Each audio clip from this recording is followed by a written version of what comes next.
ওয়াল ঘড়ি, এই ওয়াল ঘড়ি যে রয়েছে দেখছেন এটা ভেঙে গেছে, কিন্তু এর মেশিনটা ঠিক রয়েছে। আর এটা ঠিক রয়েছে, এর মেশিনটা খারাপ হয়ে গেছে।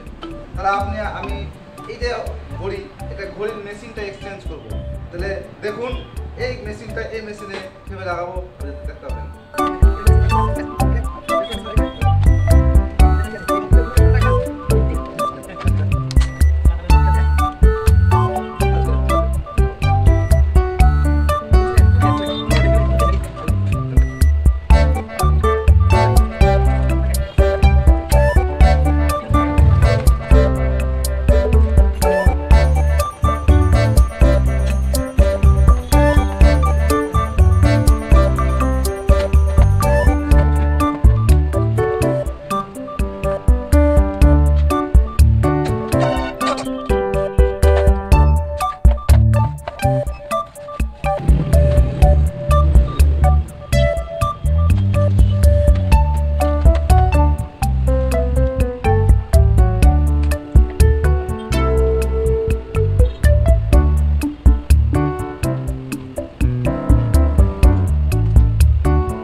দেখতেই পেলেন আপনারা যে আমি এই ঘড়ির যে মেশিনটা ছিল সেটা এই ঘড়িতে কীভাবে কনভার্ট করলাম।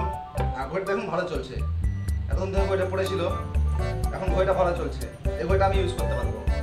তো যাই হোক, এরকম কন্ডিশন আপনাদের হলে এরকমভাবে চেঞ্জ করবেন। আর আশা করি এই ভিডিওটা আপনাদের ভালো লেগেছে। ভালো লেগে থাকলে লাইক করবেন, আর শেয়ার করবেন, আর সাবস্ক্রাইব করবেন।